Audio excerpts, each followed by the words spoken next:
Ya estamos. Gracias. Dale, genial. Bueno, vamos a empezar con la parte de carbohidratos. En esta presentación está la glicólisis y la vía de las pentosas. ¿Está bien? Bueno, pero antes de hablar de esas dos vías, que al fin y al cabo es lo que nos interesa, bueno, pido disculpas si es que se escucha ruido de fondo, tipo mis vecinos no sé qué están haciendo, pero hacen demasiado ruido. Y bueno, continuamos. Em, Vamos a hablar primero de los hidratos de carbono. Está bien, porque tenemos que entender qué es lo que son para después ver qué hace nuestro cuerpo con los hidratos de carbono, ¿verdad? Bueno, Grace, o sea, estás muy cerca de tu micrófono. bueno, ahí, Ahí está súper. dale. Bueno, los hidratos de carbono son una fuente importante de energía. Algunos son moléculas oxidables y también nosotros los podemos convertir en moléculas de reserva. ¿Está bien? Es, por ejemplo, cuando nosotros comemos un vellú, nosotros estamos comiendo hidratos de carbono, que después nuestro cuerpo va a oxidar y va a convertir en energía. ¿Está bien? Bueno, realmente los carbohidratos no son esenciales, porque nosotros podemos sintetizar carbohidratos a partir de aminoácidos, glicerol, lactato, y en esto, por ejemplo, se basa la dieta keto. O sea, nosotros nos privamos completamente de carbohidratos y se usan otras vías metabólicas que usan, por ejemplo, la grasita, ¿verdad? Para producir energía. Está bien, nosotros, o sea, no, los carbohidratos no son esenciales para nosotros, pero son demasiado ricos, entonces nos dedicamos a comer todo el día. Cosa que no está mal, ¿verdad? Porque hay que recordar que a nuestro cerebro, lo que más le gusta, o sea, lo que más le gusta son los carbohidratos, ¿sí? Y algo importante es que ellos, si bien desempeñan roles energéticos, acá vamos a marcar, desempeñan roles energéticos, no solamente hacen eso, por eso son tan importantes, tienen roles estructurales. Por ejemplo, nosotros sabemos que podemos glicar una proteína, ¿sí? Bueno, y son regulatorios, porque el 2,3 de PG es un carbohidrato, o sea, un derivado de carbohidrato, ¿sí? O sea que los hidratos de carbono no solamente son energéticos, sino también son estructurales y regulatorios, o sea, tienen un amplio espectro de acción, ¿sí? Ahora bien, ¿qué pasa? Y esto vamos a ver en la próxima diapositiva. Para su absorción, para que nosotros podamos aprovechar esa glucosa, galactosa o fructosa, tenemos que convertir en monosacáridos. Está bien, cuando nosotros comemos pan, cuando nosotros comemos almidón, por ejemplo el vellú, es una macromolécula larguísima.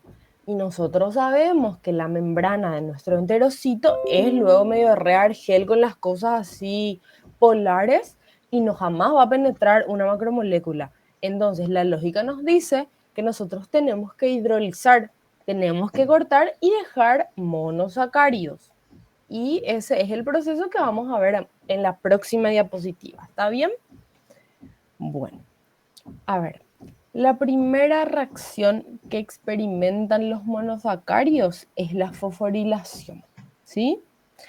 Es decir, cuando la GLUT mete la glucosa, después vamos a ver los tipos de GLUT, porque la GLUT es el transportador de la glucosa. Cuando la GLUT mete glucosa adentro de la célula, como que vos tenés que asegurarte de que no salga. ¿Y qué haces? Le fosforilas. Sabemos que la membrana plasmática es súper impermeable, ¿está bien? Y un fosfato es la cosa más polar que existe en el mundo por ahí. Entonces, vos impedís su difusión y también la activás para ingresar a las vías metabólicas, ¿sí?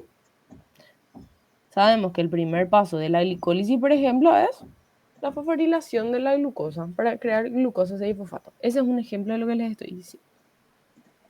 Se medio que se corrió esto, pero igual se entiende. Ahora bien, yo les comenté que nosotros podemos crear, o sea, sintetizar hidratos de carbono a partir de otros componentes. Eso vendría a ser una fuente endógena. ¿Está bien? La fuente endógena podemos tener circulante, que es la glicemia, la glucosa en sangre. Vos te sacás, o sea, seguramente alguna vez en su vida se habrán hecho un examen de sangre. Te sacan la sangre y miden la glucemia, que es la glucosa en sangre. Si tenés muy alto, se complica la situación, ¿verdad? Pero esa es la glucosa que está circulando en tu sangre para cualquier célula que lo necesite, ¿verdad? Ahora bien, nosotros tenemos reservas. Las reservas las tenemos en dos tipos de células. En los miocitos, que son las células musculares, y en el hígado, ¿sí? A ver, después, así como nosotros podemos sintetizar, les conté que podemos sintetizar, eso vendría a ser la gluconeogénesis, ¿sí? Y por otro lado tenemos la fuente exógena, que es tipo lo que comemos, ¿verdad? No sé, los carbohidratos de nuestra dieta, ¿está bien? Y ahora vamos a ver la digestión. O sea, yo les conté todas las generalidades, ¿verdad? Todo muy lindo, pero ¿qué es lo que nosotros hacemos con bioquímicamente hablando con esto? Bueno, primero tenemos la amilasa bucal, después vamos a hablar más a fondo de esto en la próxima diapositiva. Tenemos la amilasa bucal, tenemos la amilasa gástrica, la intestinal y en la membrana luminal de los enterocitos. ¿Está bien? Ahora vamos a pasar a otro. Sí. Este yo les preparé un tipo, este es mejor para hacer, este programa es mejor para hacer este tipo de cosas. Bueno, está bien. Bueno, acá nosotros vamos a hablar de la digestión de los carbohidratos, ¿sí? Esta es la imagen general. Este está en el PPT de Ferro. Acá te dice que el proceso no termina solamente en la boca, sino termina hasta el intestino delgado. Bueno, y vamos a empezar. ¿Qué es lo que nosotros tenemos en la boca? Tenemos la amilasa bucal. Bueno, acá me falta poner bucal, pero les voy a arreglar para mandarles. Bueno, ahora bien, ¿qué es lo que corta? Corta enlaces 1,4, ¿sí? Y nosotros sabemos, yo les conté el lunes, que las proteínas son medio especiales, tipo ellas trabajan a su pH nomás, y el pH de la boca es compatible con el requerimiento de estas proteínas, de 6,5 a 7,1, ¿está bien? Ahora bien, algo importante es que piensen nomás, ¿cuántos segundos es lo que nosotros tenemos en la boca un alimento antes de tragar? Así un mechú yo tengo máximo 1,5 segundos. ¿Qué pasa? ¿Qué quiere decir eso? Que la degradación es incompleta. Ahora bien, si vos vas a producir lo que dice acá, dextrinas de almidón, que son restitos de almidón, isomaltosa, maltosa, lactosa, sacarosa, ¿sí? Todos estos son disacáridos. Todavía no podemos absorber disacáridos porque el enterocito es medio especial. Él solamente quiere monosacáridos, ¿está bien? Es como cuando te vas a meter plata en el cajero, solamente puedes meter billetes de 100.000. No puedes meter ahí tu 20, tu 2.000, tu moneda. Es medio especial, entonces algo así es la membrana del enterocito. Solamente quiere así monosacáridos, solamente quiere billetes de 100.000. ¿Está bien? Y bueno, el hecho de que tengamos tan poco tiempo en nuestra boca y también la capacidad misma de estas amilasas es una hidrólisis heterogénea, aleatoria e incompleta. O sea, no hace bien su trabajo, ¿verdad? ¿Por qué? Porque solamente haces esto en un 30%. O sea, si Ferro les pone en un tema, la amilasa salival se encarga de la hidrólisis total, por ejemplo, del almidón, está re mal. ¿Por qué? Porque solamente se encarga de un 30%. Nada más. Vamos a poner en estado y nos vamos a ver. Bueno, una vez que nosotros tragamos esto, o sea, tragamos el alimento, tragamos lo que estamos comiendo, eso llega al estómago, ¿sí?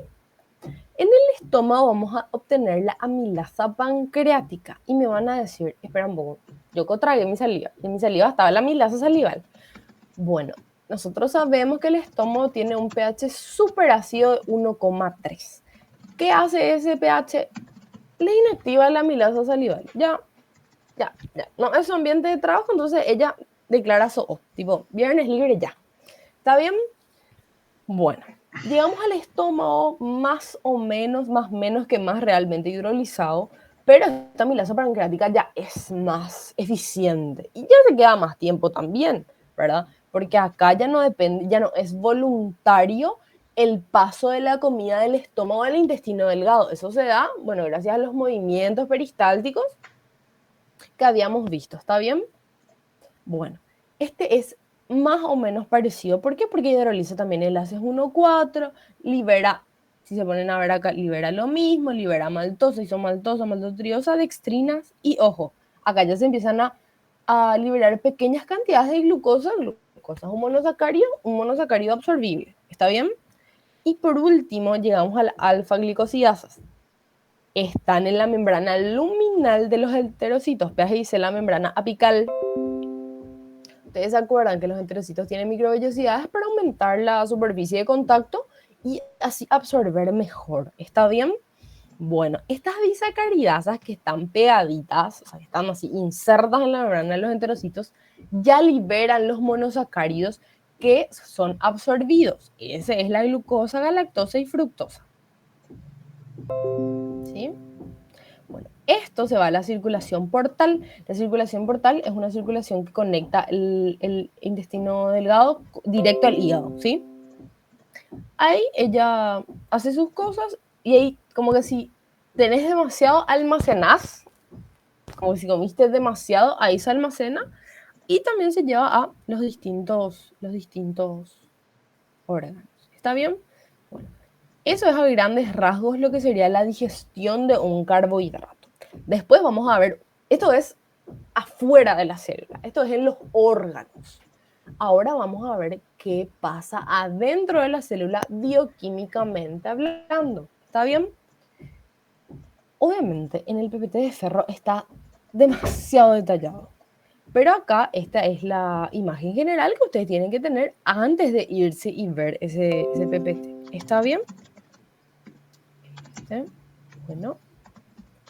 ¿Se acuerdan que yo al inicio les comenté que existen transportadores de glucosa? Nosotros sabemos que como esta es una molécula polar por la cantidad de OH que tiene la glucosa, no puede entrar de onda nomás a la célula, sí o sí necesita un transportador.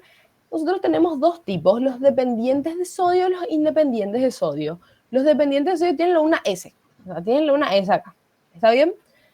El SGLT1 está en los enterocitos y el 2 está en los túbulos renales, ¿sí? Y por ende, el número 2, es el que se encarga de la mayor cantidad de absorción de glucosa. Vamos a marcarle, porque les puedo preguntar cuál es el que cumple esta función, ¿verdad? ¿Cuál es el que se encarga de la mayor cantidad de absorción? Ahí está. Bueno. Y tenemos los independientes de sodio. Y este es re importante, el dependiente de insulina, que es el 4.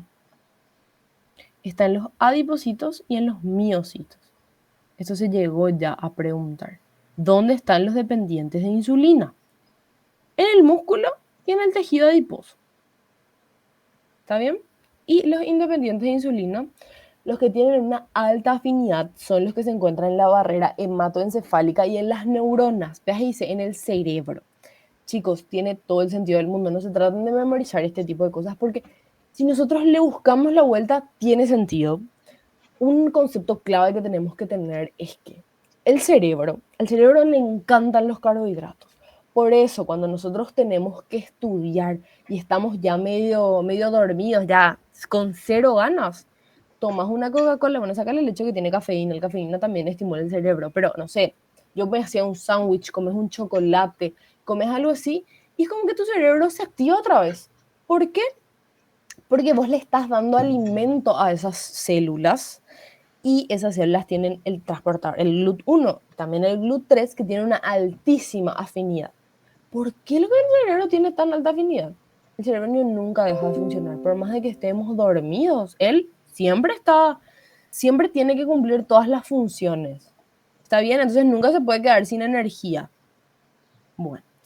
Después tenemos lo que tienen baja afinidad, que es la GLUT2, que están los hepatocitos, los enterocitos y la corteza suprarrenal.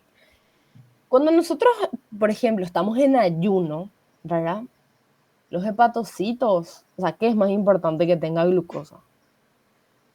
¿Tu cerebro o tu hígado que ya tiene luego una reserva? Obviamente el cerebro. Entonces tiene todo el sentido del mundo que las GLUT tengan una mayor afinidad por la insulina. ¿Por qué? Porque no van a competir entre ellas. ¿Está bien? Y tu cerebro nunca se va a quedar sin alimento. Bueno, Y la fructosa en los enterocitos y en los testículos, que es la GLUT5. O sea, ¿qué quiere decir esto? Que la GLUT5 lo que transporta es fructosa. ¿Y dónde yo encuentro eso? En los enterocitos y en los testículos. Bueno, ahora sigamos y vamos a hablar ya de la glicólisis. Una vez que la glucosa ya entró a la célula, sea por la GLUT que sea, lo primero y lo más clásico que vamos a estudiar es, ¿qué es lo que le vamos a hacer a eso? Le vamos a meter a la glicólisis. ¿Cuáles son las cosas así más importantes que ustedes tienen que tener al estudiar una vía metabólica? ¿Dónde se realiza? Esta se realiza enteramente en el citosol y después vamos a ver por qué esto tiene tanto sentido, ¿verdad? Es una vía lineal, ojo que el ciclo de Krebs es circular, ¿sí? No necesita oxígeno, por lo cual es una vía principal para obtener energía en los eritrocitos y en anaerobiosis. Los eritrocitos no tienen mitocondria, por eso la glicólisis es su vía principal, porque no tienen núcleo tampoco, ¿verdad? Los eritrocitos no tienen núcleo. Por eso la glicólisis es la vía principal en estas células. ¿Y qué quiere decir anaerobiosis? Sin presencia de oxígeno. O sea, no se oxida nada.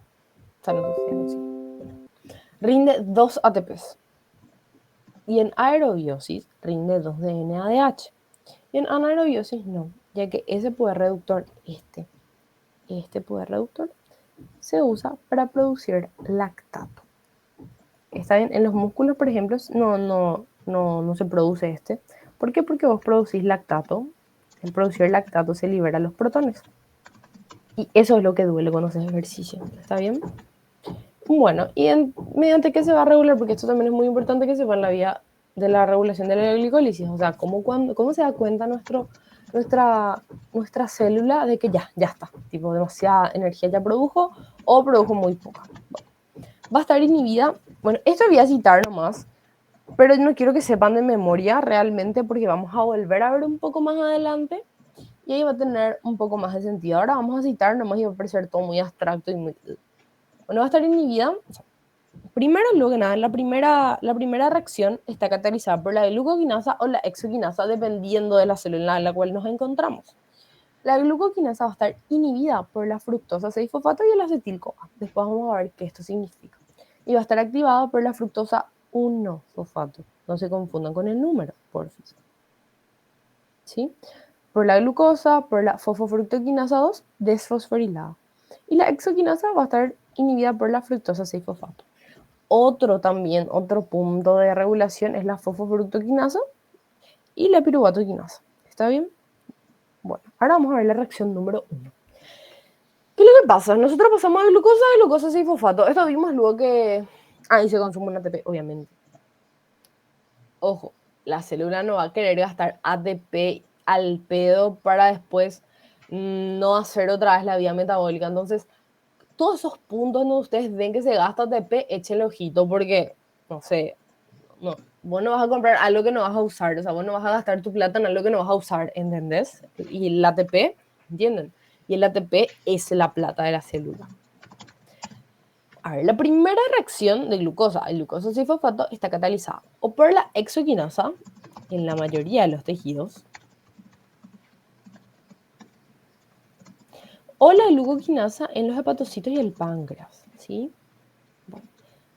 ¿Y chicos, no, es importante que ustedes sepan cuánto es el peso molecular, cuántos dominios tiene, si está fusionado, si es monomérico. No, céntrense en esto. Céntrense en esto, ¿sí? Que una tiene alta afinidad, en la que otra tiene baja afinidad. Alta Vmax, baja Vmax. Bueno, y ahora vamos a ver qué es lo que significa eso. ¿Está bien? La exoquinasa, ¿dónde? No, vamos a empezar por la glucoquinasa, ese es más fácil. La glucoquinasa, ¿dónde se encuentra? En los hepatocitos y el páncreas. ¿Qué quiere decir eso? Nosotros habíamos visto que la GLUT de los hepatocitos tenía baja afinidad. ¿Para qué? Para no competir con los otros tejidos, para no competir con el cerebro, por ejemplo. Bueno, ahora bien, la glucoquinasa, que es la vía que empieza la glicólisis, también va a tener una baja afinidad. ¿Está bien? ¿Y por qué? ¿Qué quiere decir eso? Uno, para no competir con los otros tejidos también. Y dos, cuando nosotros comemos mucho, no se satura fácil, ¿entendés? O sea, se mete. Toda la glucosa, todo así, la coca que toma, los carbohidratos que estaban en la coca, en el asado, en el helado, en la torta, todo eso, bueno, va a meter el hígado porque tiene una baja afinidad su gluten. Después va a empezar esta glicólisis para la obtención de energía y tiene una alta Vmax. ¿Qué quiere decir una alta Vmax? Que esta vía, o sea, que esta enzima no se satura fácil. O sea, vos le podés cargar, que no se va a saturar. Bueno, tampoco se mamen, ¿verdad? O sea, tampoco, si tienen un pico de azúcar y siguen comiendo helado, bueno, ahí sano ya no es, ¿verdad? Pero en condiciones razonables no se va a saturar fácilmente. Por eso, y tiene sentido, porque el ionio es el banco, o sea, un banco vos te vas a meter plata y nunca te va a decir, ay, no. ¿Entienden? Ahora bien, en los otros tejidos es al revés. Claro, va a tener una alta afinidad, es decir, va a poder empezar la vía metabólica sin problema, pero en un rato ya se va a saturar. ¿Por qué? Porque tiene una baja BMAT. O sea, no necesita tanta cantidad de sustrato para alcanzar su velocidad máxima. ¿Está bien? Y la glucokinasa es inducible por insulina y glucosa. Tiene una regulación por estas dos. O sea, es como que vos producís insulina y vas a estar también indirectamente activando esta vía, ¿está bien? Porque ¿qué quiere decir que nuestro cuerpo produzca insulina? Estás comiendo muchos carbohidratos. O sea, que estás consumiendo mucha glucosa y que eso tiene que salir de tu sangre y meterse en la célula, ¿está bien? Y esto es muy importante. Es inhibida por exceso de glucosa 6-fosfato. Como que en una célula vos tenés mucho producto, mucha glucosa 6-fosfato y esta vía para. Sin embargo, en el hígado no le calienta eso. O sea, vos puedes tener toda la glucosa 6-fosfato que ella no se va a molestar. ¿Está bien? Bueno. Ahora, la vía la regulación es así. La exoquinasa, esta es sencilla, inhibida por glucosa 6-fosfato. Ahora bien, la glucoquinasa no es tan sencilla. Es inhibida por fructosa 6-fosfato y acetil-CoA. Y va a ser activada por fructosa 1-fosfato, glucosa, que tiene sentido, o sea.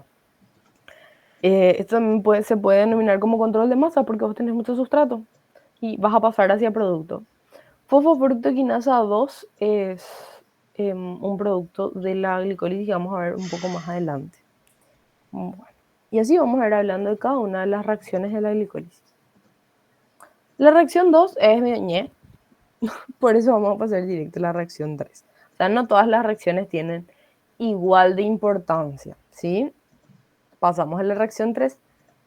Bueno, esta reacción es irreversible. La fosfofructoquinasa es irreversible.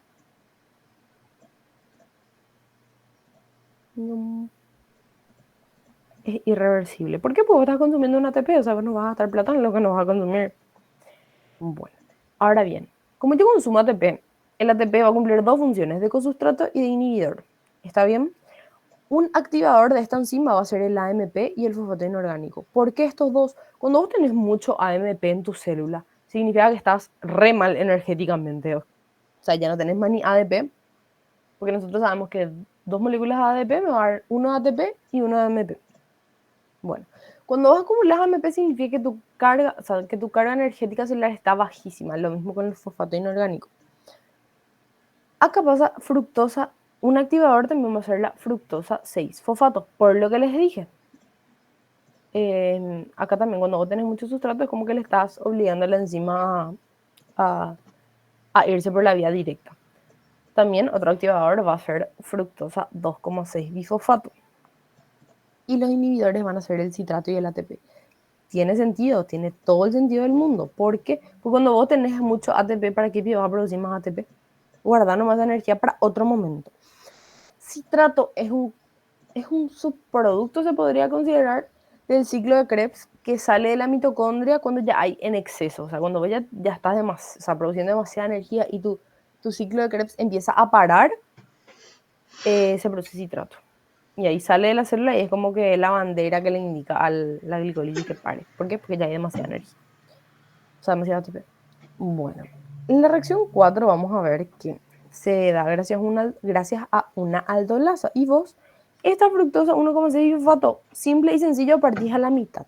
¿Qué producís? Dihidroxiacetona fosfato y GAP. Ahora, ¿qué pasa? Esta molécula se usa para síntesis de ácidos grasos. ¿Está bien? Y esta molécula, yo voy a usar para seguir esta vía. ¿Está bien? O sea, esta es la que yo quiero. Bueno, sigamos. Esto es así o sea, detalles muy pequeños ya. Es importante que sepan que hace una de las que parte a la mitad la fructosa 1,6 bisfosfato. ¿Sí? Nos vamos a la reacción 5, que es una isomerización. ¿Está bien? En donde vos transformás esto a esto. Bueno. A ver, la reacción 6, vos me vas a decir, Dios mío, se forma un anhidrio mixto y un acildioéster. Bueno, yo le puse esto porque es nomás la reacción 6. Ahora bien, vos vas a producir, o sea, sí, vas a producir poder reductor. Cuando yo les hablo de poder reductor, yo estoy hablando, esta no se ve. No voy a nomás subrayar. Cuando se les habla de poder reductor, se les habla sí o sí de NADH. Este es el poder reductor. Entonces vos en la sexta reacción lo que haces es producir NADH, entonces producís poder reductor. ¿Está bien? Y también producís, o sea, generas más bien 1,3 bifosfoglicerato. Bueno, en la reacción 7 vas a consumir vas a producir ATP. ¿Qué quiere decir? Que vas a fosforilar ADP y vas a producir 3 fosfoglicerato. Ahora bien, es inhibida por metales pesados. ¿Por qué? Ya que tiene un grupo sulfidrilo que es atacado por estos metales, en especial el arsénico con NOx 5. Se une y ya no se va a poder generar ATP. Por eso estos compuestos son tan letales para nosotros. ¿Sí? En la reacción 8 se realiza una isomerización. A ver, en la reacción 9, el 2-fosfoglicerato yo voy a convertir en fosfonol piruvato, liberando agua. Esta va a ser inhibida por fluoruro.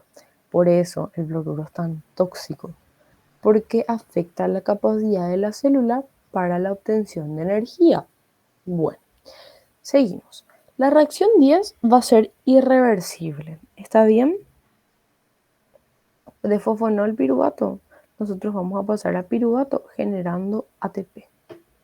Bueno, obviamente va a ser irreversible, porque imagínate que nosotros, no sé, pire rotar nuestra célula y esto se vaya hacia acá. No va a tener sentido la vía metabólica. Ahora bien, yo voy a tener 3 tipos de regulación y esta es una de las únicas, o sea, una de las únicas, pero es la que él más hizo énfasis y es más, se llegó a preguntar en un parcial cuál era la enzima que tenía los 3 tipos de regulación, o sea, que tenía la regulación génica, y era la piruvato quinasa. Bueno, va a estar la regulación alostérica, va a estar inhibida por ATP, va a estar activada por AMP y por fructosa 1,6 bifosfato. A ver, la regulación covalente va a ser inhibida por glucagón, porque si yo produzco glucagón significa que no tengo mucha glucosa y yo no me puedo gastar a lo que no tengo. Y también va a ser activada por la desfosforilación mediante la fosfoproteína fosfatasa. Y la regulación génica, simplemente que el glucagón reprime la síntesis de esta enzima. ¿Sí? Y acá otra vez lo que nosotros hacemos es, tipo, entresacamos todo lo que les dije y le pusimos en un PPT para que ustedes tipo puedan venir acá y puedan decir, o sea, al estudiar la vía metabólica, digan, bueno, acá se explica mejor, ¿verdad? La exoquinasa y la glucoquinasa no es una vía exclusiva de la glicólisis. Y para hacer puntos de regulación así importantes, tienen que, o sea, de la vía en específico, tienen que ser exclusivas. ¿Está bien? Y nosotros acá, como yo les conté, tenemos tres tipos de regulación. Tenemos la regulación alostérica, que va a ser activada por el AMP, y la fructosa 2,3 bifosfato. ¿Pero qué es lo que es la fructosa 2,3 bifosfato? Bueno, en el hígado, cuando hay demasiado fructosa 1-fosfato, la fosfofructoquinasa 2 cataliza la reacción que pasa de fructosa 1-fosfato más ATP. Yo produzco fructosa 2,6 bifosfato más ADP. Ella hace eso cuando está desfosforilada. ¿Entendés? ¿Entienden? Si yo la fosforilo, va a catalizar la reacción inversa. A ver, se va a inhibir por ATP y por citrato, como les comenté. Y nosotros vamos a hablar ahora de regulación covalente. Ahí entra el glucagón. ¿Por qué? Porque cuando el glucagón llega a su receptor celular, activa una cascada de reacciones y o sea, tipo, no les voy a decir cuáles, porque son como 15 enzimas por ahí, pero va a empezar una cascada de fosforilaciones y lo que hacen es van a inactivar esta vía metabólica, porque cuando yo produzco glucagón significa que tengo baja glucosa. Y la regulación génica, ¿entienden? Va a estar inhibida por el glucagón, ya que este va a fosforilar a la fosfofructoquinasa 2, va a activarse por la insulina, ya que este va a desfosforilar la fosfofructoquinasa 2. Bueno, lo mismo, sí, creo que esto es lo mismo, pero tipo en palabras más simples, nomás otra vez. Bueno, ahora, la piruvato quinasa es la última enzima que nosotros vimos. Como les conté, la regulación alostérica va a estar inhibida por ATP. ¿Tiene sentido? Sí, porque si tenés ATP, ¿para qué vas a producir ATP? Va a estar inhibida por acetil-CoA. Cuando se produce mucho acetil-CoA es porque ya tenés demasiada energía. ¿Por qué? Porque el acetil-CoA va a ser un precursor de los ácidos grasos y la alanina. La alanina también la inhibe. Va a estar activada por ADP y por fructosa 1,6 bifosfato, por lo que les conté. Y ahora vamos a ver la regulación covalente. Glucagón, insulina, lo mismo. La regulación génica, reprimida por glucagón, inducida por insulina. Bueno, ahora vamos a ver la glucólisis en los tejidos especiales. Como les conté, en los eritrocitos, esta es la única fuente para producir ATP porque ellas no tienen mitocondrias. A ver, en los músculos, es una fuente para producir ATP rápido. Puede generar, o sea, es más, genera los NADH, que acidifica el medio, por eso nos duele. Los activadores o inhibidores afectan exponencialmente la producción de ATP. 2 nomás lo se produce por vía. Y tipo, si paras la vía, obviamente lo poco que producís ya no vas a lo más producir. ¿Está bien? Bueno, y los músculos tienen una enzima especial que es la mioquinasa o la denilatoquinasa, que es, como les conté anteriormente, que es la encargada de producir 2D-ADP para generar AMP más ATP. Ahora bien, es importante que nosotros sepamos que en los músculos se usa mucho esta vía. ¿Por qué? Porque es la vía de obtención rápida. O sea, nosotros es poco lo que obtenemos en comparación con el ciclo de Krebs, pero igual, o sea, es una vía de obtención en anaerobiosis y eso es increíble, o sea, sin la incidencia del oxígeno. Bueno, ahora vamos a ver en los hepatocitos. Bueno, si bien no es lo ni su fuente principal de energía, ¿por qué? Porque el hepatocito no hace para sí, no mete para sí la glucosa, sino para almacenar como glucógeno. ¿Está bien? Esta vía se usa para producir piruvato y de ahí acetil-CoA, que se necesita para producir ácidos grasos. ¿Está bien? Bueno. Y los compuestos que afectan a la glicólisis son las 2-desoxiglucosa. ¿Por qué? Porque es un análogo, pero no produce el... Ay. Es un análogo, pero no es capaz de producir el ATP, no es capaz de producir de seguir esta vía metabólica. Va a estar inhibida por metales pesados, como les conté, por fluoruro y, bueno, sí, bueno, esto es importante. ¿Cómo entran otros carbohidratos a la glicólisis? La galactosa entra como glucosa 6-fosfato y la manosa y la fructosa entran como fructosa 6-fosfato. ¿Hay alguna duda con respecto a la glicólisis?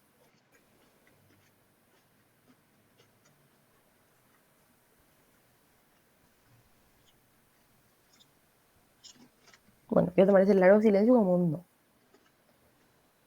vamos a seguir con la vía de las pentosas. ¿Dónde se desarrolla la vía de las pentosas? Enteramente en el citosol.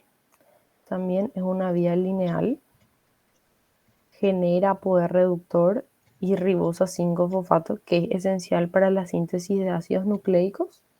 Bueno, este poder reductor, que es NADPH, es usado por las células con una alta capacidad de replicación, también para la síntesis de colesterol, para la síntesis de ácidos grasos, todo lo que sea síntesis usa NADPH y todo lo que sea energía usa NADH. Eso es una regla grande.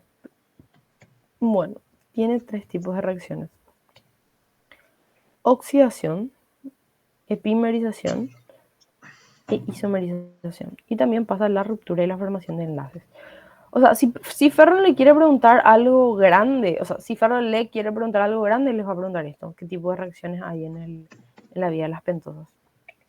Tiene 2 etapas: la oxidativa y la no oxidativa. Esas son las generalidades de esta vía, que es tipo lo grande, antes de ir a ver cada una de ellas. ¿Ok? Bueno, en la fase oxidativa obviamente se van a realizar las reacciones de oxidación. Esta vía es completamente irreversible. ¿Está bien?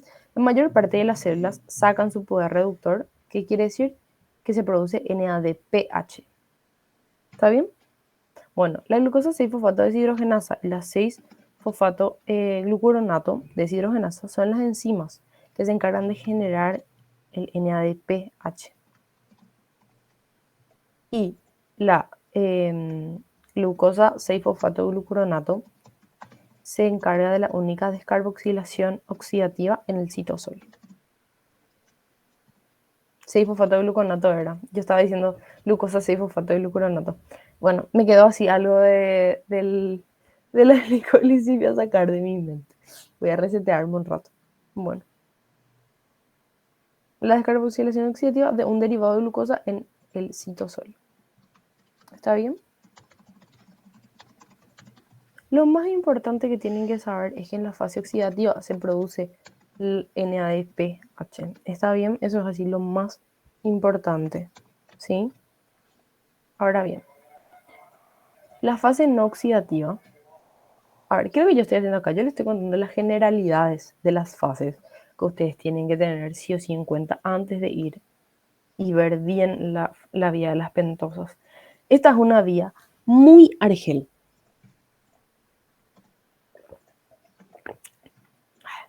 Es una vía muy argel porque no tiene un solo camino.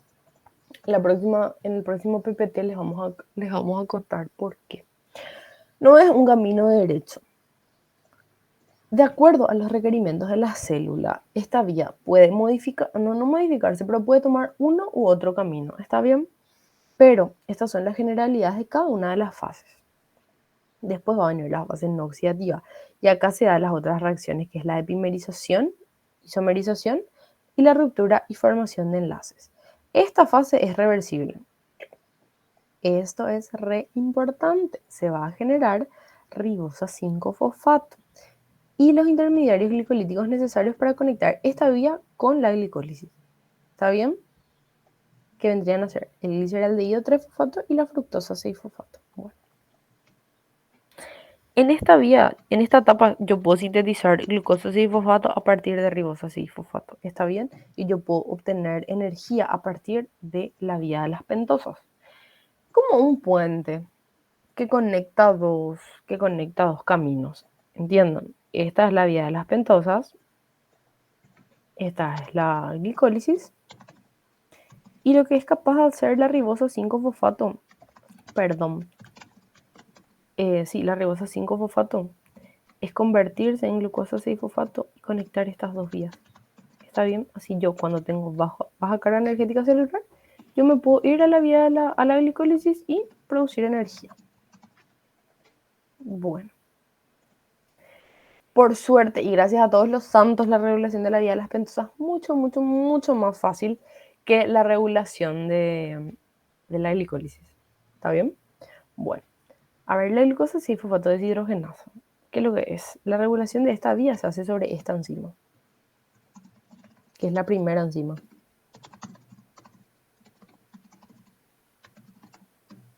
Y el estrés oxidativo va a aumentar su expresión. Bueno, ahora bien, por suerte esto es re fácil. O sea, vos vas a aumentar si tenés baja cantidad de NADP positivo y vas a inhibirla si tenés NADPH. Covalente, vos le vas a inhibir por fosforilación, como la mayoría de las enzimas, y génica vas a aumentar su expresión gracias a la insulina. ¿Está bien?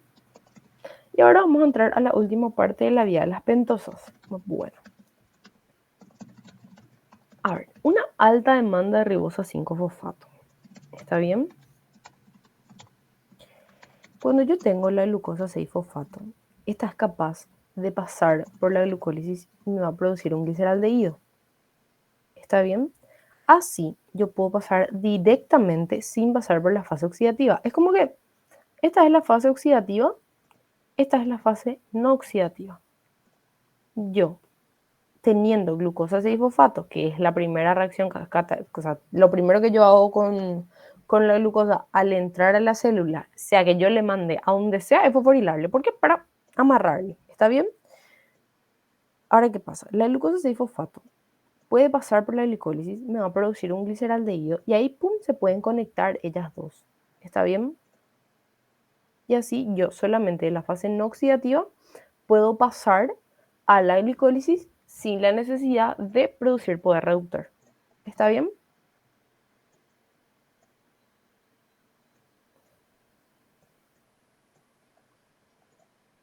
Ahí está. Bueno. ¿Qué pasa si es que yo tengo una alta demanda de ribosa 5-fosfato y de NADPH? Fácil. La glucosa 6-fosfato pasa por la fase oxidativa y no oxidativa, es decir, se hace la vía completa. ¿Qué pasa si yo solamente tengo una alta demanda de NADPH? La glucosa 6-fosfato va a pasar por la vía oxidativa, obviamente, generando poder reductor. Y luego va a entrar a la no oxidativa generando gliceraldehído 3-fosfato y fructosa 6-fosfato. Estas dos juntas son capaces de regenerar la glucosa 6-fosfato y volver a repetir el ciclo. Por eso yo les digo que la vía de las pentosas tipo no es una sola vía, o sea, no es un solo camino, no es como la glicólisis así fácil, bonita y sencilla, porque depende de los requerimientos de la célula, vos vas a hacer una receta, ¿entendés? Tipo, depende de lo que quieras comer hoy, vas a mezclar harina, huevo y leche. O si no, vas a hacer algo salado, ¿entienden? Así, haciendo una analogía mucho más simple a lo de la cocina. Esto no es una única receta. Está bien, esto es, depende del requerimiento de la célula, vos puedes tomar muchísimos caminos. ¿Está bien? Seguimos. ¿Qué pasa si vos tenés una alta demanda de NADPH que se relaciona con la fase oxidativa y de ATP que se relaciona con la glicólisis? Vas a generar, la glucosa 6-fosfato va a pasar por la vía oxidativa, va a generar el poder reductor que yo estoy necesitando, luego va a entrar a la vía no oxidativa y va a generar el gliceraldehído 3-fosfato, fructosa 6-fosfato, y yo les conté que estas dos son capaces de entrar al ciclo, a la glicólisis. Entonces, yo voy a pasar directo, o sea, no es que voy a pasar directo porque paso igual por las dos vías, pero estos son puentes para conectar, ¿está bien? Una vía con otra vía, y así si yo estoy baja de ATP, soy capaz de producirlas. Bueno, esas son las dos vías principales que vimos en esta horita en esta primera horita de clase. Bueno,